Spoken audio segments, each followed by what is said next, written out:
நிறைய பேருக்கு முக்கியமாக பெண்களுக்கு இருக்கக்கூடிய ஒரு முக்கியமான பிரச்சனை தாங்க.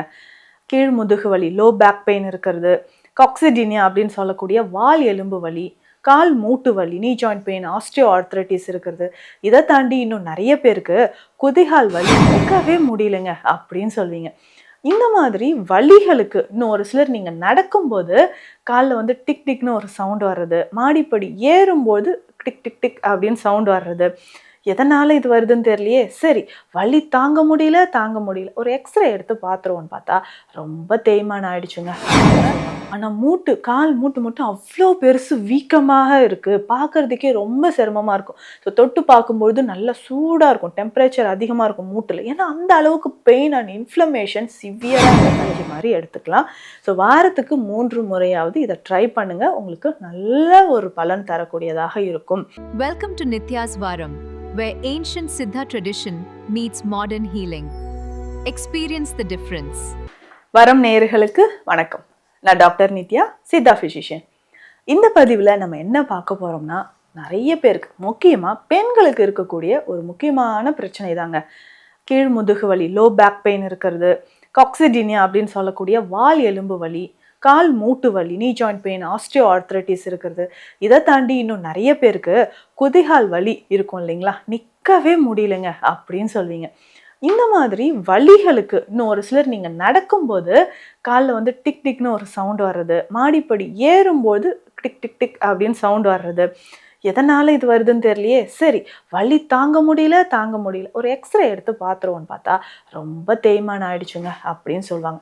இந்த மாதிரி மூட்டு வலிகள் தீர்வதற்கு, மூட்டு வலிகள், மூட்டு பிரச்சனைகள் உங்களுக்கு தீர்வதற்கு என்னென்னலாம் நீங்கள் எடுத்துக்கலாம், முக்கியமாக இந்த 2 கஞ்சி வகையோட நீங்கள் எடுத்துக்கக்கூடிய சித்த மருந்துகளை பற்றியும் நம்ம பார்க்கலாம். ஸோ வீடியோவை முழுசாக ஸ்கிப் பண்ணாமல் பாருங்கள், நிறைய பயனுள்ள தகவல்கள் இதில் இருக்குங்க. ஏன்னா நம்ம அன்றாடம் நான் பார்க்கக்கூடிய பெண்கள் நிறைய பேர் இந்த பிரச்சனையை சொல்கிறீங்க, ஆண்கள் கூட கிடையாதுங்க அவ்வளவாக, பெண்கள் அடிக்கடி சொல்கிற ஒரு விஷயம். அதுவும் 50 வயதிற்கு மேற்பட்ட பெண்கள் நடக்கும்போதே ஆடி ஆடி நடக்கிறது.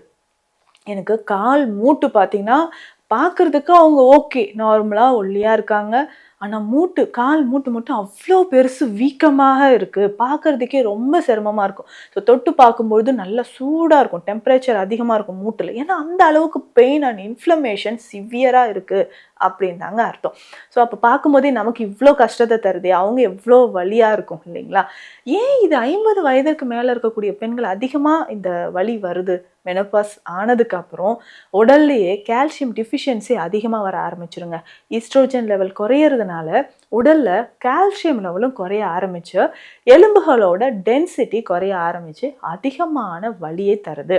அப்போ அதிகமாக பெண்கள் என்ன பண்ணணும், கால்சியம் நிறைந்திருக்கக்கூடிய உணவுகளை சாப்பிட்றது ரொம்ப ரொம்ப முக்கியங்க.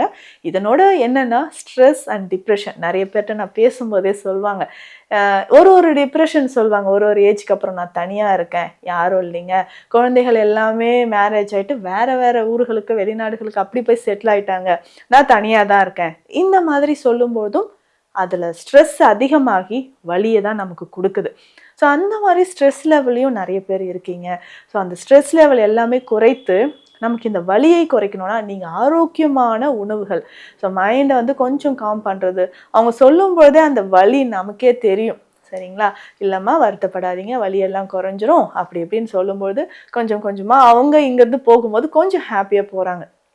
அப்போது இந்த வலிகளை குறைக்கிறதுக்கு எந்த மாதிரி டயட்டில் இந்த 2 கஞ்சியை நீங்கள் சேர்த்துக்கோங்க, அது கூடவே என்ன மருந்துகள் எடுத்துக்கலான்னு நான் சொல்கிறேன். ஸோ முதல்ல இதில் ஒரு பெரிய ரிஸ்க் என்னன்னு பார்த்தோம்னா வெயிட், ஒபேசிட்டி, உடல் பருமன் அதிகமாக நிறைய பெண்கள் இருக்கீங்க. ஸோ இந்த உடல் பருமன் இருக்குன்னா, உடல் பருமனோட நடக்கவே முடியாது இல்லைங்களா. ஸோ நடக்கும்போது பார்த்தீங்கன்னா அந்த வலி நம்மளால வேற எந்த வேலையுமே செய்ய முடியாத அளவுக்கு நம்மளை கொண்டு வந்து விட்டுருது. அப்போது உடல் பருமனோட நடக்கவே முடியல, வெயிட் லாஸும் பண்ண முடியல, இந்த வலியோடையும் வாழ வேண்டியதாக இருக்கே. ஸோ ஓரளவுக்கு வலி குறைஞ்சதுன்னா நம்ம நடந்து வெயிட் லாஸ் பண்ணிக்கலாம் இல்லையா. அப்போது இந்த 2 கஞ்சியை நீங்கள் எடுத்துக்கோங்க. முதல்ல நீங்கள் எடுத்துக்கொள்ள வேண்டியது அப்படின்னு பார்த்தீங்கன்னா கருப்பு கவுனி அரிசியை எடுத்துக்கோங்க. கருப்பு கவுனி அரிசி எப்போதும் வீட்டில் இருக்கிற மாதிரி பார்த்துக்கோங்க. இதனோட பச்சை பயிறு சேர்த்துக்கணும். இப்போ கருப்பு கவுனி அரிசி உங்களுக்கு எவ்வளோ தேவையோ ஒரு 1/2 கப் இருந்தாலே போதும் ஒருத்தருக்கு. அதை நைட்டே ஊற வச்சிடணும். பச்சை பயிரும் ஒரு 1/2 கப், அரை கப் அளவுக்கு, ரெண்டுமே தனித்தனியாக நைட்டே ஊற வச்சிருங்க. இதனோட நம்ம 1 ஸ்பூன் அளவுக்கு வெந்தயம், ஸோ பச்சை பயிரோடைய 1 ஸ்பூன் அளவுக்கு வெந்தயமும் நைட்டில் ஊற வச்சுருங்க. காலையில் பிரேக்ஃபாஸ்ட்டாக இந்த கஞ்சியை நம்ம எடுத்துக்கலாம். ஸோ அந்த கருப்பு கவுனி அரிசியும் பச்சை பயிறு வெந்தயம் 3ம் சேர்த்து நல்லா கஞ்சி மாதிரி வேக வச்சு எடுத்துக்கோங்க. கொஞ்சம் குழஞ்ச மாதிரி இருந்தாலும் நல்லாயிருக்கும். இது கூட உங்களுக்கு தேவையான அளவுக்கு ஒரு பாதி உப்பு சேர்த்துக்கோங்க. பச்சை பயிறு அப்படின்னு சொல்லும்போது உடலில் அந்த வாதம் நமக்கு அதிகரிக்காது, உடலுக்கு தேவையான புரோட்டீன் நமக்கு கிடைக்கும். கருப்பு கவுனி அரிசியில் ரிச் ஃபைபர் இருக்குது, சரிங்களா? Rich fibre. இந்த ஃபைபர் என்ன பண்ணும், குடல் பகுதியில் இருக்கக்கூடிய கழிவுகளை வெளியேற்றும். நிறைய பேருக்கு கான்ஸ்டிபேஷன் இருக்கும், வாயு தொந்தரவு இருக்கும், அயன் டிஃபிஷியன்சி இருக்கும். இது எல்லாமே சரி செய்கிறதுக்கு கருப்பு கவுனி பயன்படுது. ஸோ அதுவும் பச்சை பயிரும் சேர்த்து இந்த கஞ்சி மாதிரி எடுத்துக்கலாம். ஸோ வாரத்துக்கு 3 முறையாவது இதை ட்ரை பண்ணுங்கள். உங்களுக்கு நல்ல ஒரு பலன் தரக்கூடியதாக இருக்கும். ஐயோ இது சீக்கிரமாக பசிக்குமா, கஞ்சி மாதிரி இருக்கே, அப்படி கிடையாதுங்க. இது நீங்கள் காலையில் சாப்பிட்டீங்கன்னா ஆஃப்டர்நூன் நீங்கள் ஃபுட் எடுக்கிற வரைக்கும், மீல்ஸ் எடுக்கிற வரைக்குமே இது ஓரளவுக்கு உங்களுக்கு பசியை தாங்கக்கூடியதாக இருக்கும். சுகர் பேஷண்ட்ஸ் தாராளமாக இதை எடுக்கலாம். அதே மாதிரி கொலஸ்ட்ரால் இருக்குனாலும் இந்த கஞ்சி எடுத்துக்கலாம். அடுத்து 2வது கஞ்சி நம்ம என்ன எடுக்க போகிறோம், மூட்டுக்கள் வலிமையாக இருக்க கருப்பு உளுந்து. இப்போ கருப்பு உளுந்து கஞ்சியாக எடுக்கும்போது ரொம்ப ரொம்ப நல்லதுங்க. இதை எப்படி எடுக்கலாம் அப்படின்னு பார்த்தீங்கன்னா, இதில் நம்ம பச்சை அரிசியோ இல்லை புழுங்கல் அரிசியோ நீங்கள் எடுத்துக்கோங்க. அதே மாதிரி கருப்பு உளுந்து நைட்டே ஊற வச்சுருங்க. அரிசி ஒரு 1 hour ஊறினாலே போதும் இல்லையா, காலையில் ஊற வச்சுக்கோங்க. இது ரெண்டும் ஒன்றாக சேர்த்து இதனோட நம்ம என்ன பண்ண போகிறோம்னா, கொஞ்சமாக பூண்டு, ஒரு 5-6 பூண்டு பற்கள், வெந்தயம், இதையும் சேர்த்து நல்லா கஞ்சி மாதிரி எடுக்க போகிறோம்.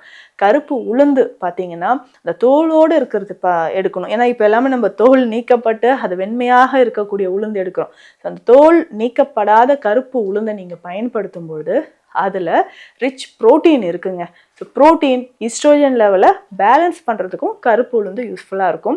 இடுப்பு வலியாக இருக்கட்டும், மூட்டு வலியாக இருக்கட்டும், மூட்டில் இருக்கக்கூடிய வீக்கம் குறையறதுக்கும் நமக்கு கருப்பு உளுந்து பயன்படுது. இதில் தேவைப்பட்டால் நீங்கள் இந்த கஞ்சியில் கொஞ்சமாக தேங்காய் பாலும் சேர்த்துக்கலாம். நல்ல ஒரு பலன் தரக்கூடியது. ஸோ தேங்காய் பாலும் இதனோட சேர்த்து கஞ்சி மாதிரி பயன்படுத்திட்டு வாங்களேன். மூட்டு வலி கொஞ்சம் கொஞ்சமாக உங்களுக்கு நல்லாவே குறைய ஆரம்பிக்கும். ரெகுலராக இதை எடுக்க நமக்கு நல்ல ரிசல்ட் கிடைக்குங்க. இதே மாதிரி நம்ம கிளினிக்கில் இந்த மூட்டு வலிக்காக கொடுக்கக்கூடிய ஸ்பெஷல் மெடிசன்ஸ் இருக்குது. திரிதோட சமணி சூரணம், இதையும் எடுத்துக்கலாம். மரமஞ்சள் குடிநீரும் நீங்கள் எடுத்துக்கலாம். ஸோ மரமஞ்சள் குடிநீர்னா ஒரு வாட்டி நீங்கள் வாங்கிட்டீங்கன்னா திரும்ப திரும்ப அதுதாங்க வேணும், வேறு எந்த மெடிசனும் வேணாங்க, இதை மட்டும் எனக்கு கொரியர் பண்ணிடுங்கன்னு ஃபோன் நிறைய பேர் பண்ணுறீங்க. ஏன்னா அந்த அளவுக்கு வாதத்தை குறைக்கக்கூடிய ஒரு முக்கியமான ஒரு மருந்து தான் இந்த மரமஞ்சள் குடிநீர். இன்னும் நிறைய மருந்துகளும் இருக்குது. மூட்டு வலி இருக்கா, 50 வயதுக்கு மேற்பட்ட பெண்களாக இருக்கீங்களா, வருத்தமே படாதீங்க.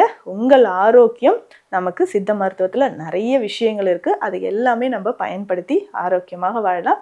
மேலும் சித்த மருத்துவம் தொடர்பான மருத்துவ ஆலோசனைகளுக்கு ஸ்க்ரீனில் இருக்கிற நம்பருக்கு காண்டாக்ட் பண்ணுங்கள். நன்றி.